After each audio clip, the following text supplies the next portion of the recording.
ನಾನು ಆಲ್ರೆಡಿ ಹೇಳಿದ್ದೀನಿ, ನಾವು ತುಂಬಾ ಹಿಂದೆ ಇದ್ದು ಮೀಟಿಂಗ್ಸ್ ಟ್ರೈನಿಂಗ್ಸ್ ಬರ್ತೇವೆ, ವರ್ಕ್ಶಾಪ್ಗೆ ಬರ್ತೀನಿ. ನಾನು ಯಾವ ಸರ್ ಮೀಟಿಂಗ್ಸ್ ಬಂದು ಏನ್ ಸರ್ ಮಾಡ್ಲಿಕ್ಕೆ ಕೂತ್ಕೊಂಡು ನಾನು ಫೀಲ್ಡ್ ಅಲ್ಲಿ 100 ಬೀಡ್ ಮಾಡ್ತಾ ಬರ್ತೀನಿ ಸರ್, ಒಂದಷ್ಟು ಜನ ಸೇರಿಸ್ತೀನಿ ಸರ್, ಹೀಗೆ ಮಾತಾಡೋದು. ನಾನು ಕೂಡ ಯಾರು ಕೂಡ ಬಿಸ್ನೆಸ್ ಆಗಲ್ಲ, ಈಗ ಯಾರು ತಪ್ಪು ಮಾಡ್ತಾ ಇಲ್ಲ, ಅಪ್ಗ್ರೇಡ್ ಆಗೋದಕ್ಕೆ ಬಂದಿರ್ತಾವೆ. ಇಲ್ಲಿ ಯಾರು ಮಿಸ್ಟೇಕ್ ಮಾಡ್ತಿಲ್ಲ, ನಾವು ಯಾರು ಬಿಸ್ನೆಸ್ ಮ್ಯಾನ್ಗಳಿಂದ ಅಲ್ಲ, ನಾವೇನ್ ತಪ್ಪು ಮಾಡ್ತೇವೆ ಅಂತ ತಿಳ್ಕೊಳಕ್ ಬಂದಿದ್ವಿ. ನಾನು ಕೂಡ ತಪ್ಪು ಮಾಡ್ತಿದ್ದೆ, ಮೀಟಿಂಗ್ ಬರ್ತಿರ್ಲಿಲ್ಲ, ಟೈಮಿಂಗ್ ಬರ್ತಿಲ್ಲ, ವರ್ಕ್ಶಾಪ್ ಬರ್ತಿಲ್ಲ, ಸಕ್ಸಸ್ ಆಯ್ತಿರ್ಲಿಲ್ಲ.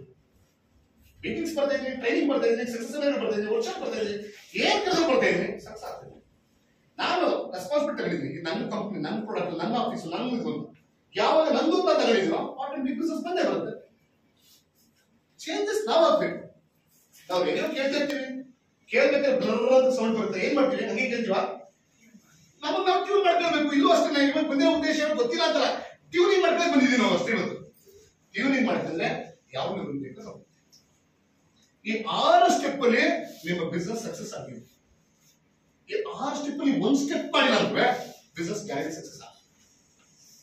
ದಯವಿಟ್ಟು ಈ 6 ಸ್ಟೆಪ್ ಅನ್ನು ಫಾಲೋ ಮಾಡಿ. ಈ ಸಕ್ಸಸ್ ಇವತ್ತು ಮೈಸೂರು ನಾವು ಬೆಳೆಯಲಿಕ್ಕೆ ಸಾಧ್ಯ ಆಗಿರುವುದು. ಇನ್ನೂ ವಿಷಯ ಗೊತ್ತಿರಲಿ, ನಾನು GRD ಆಗಿರುವಂತದ್ದು ಆಲ್ ಓವರ್ ಕರ್ನಾಟಕ ಸುತ್ತಿ ಅಲ್ಲ,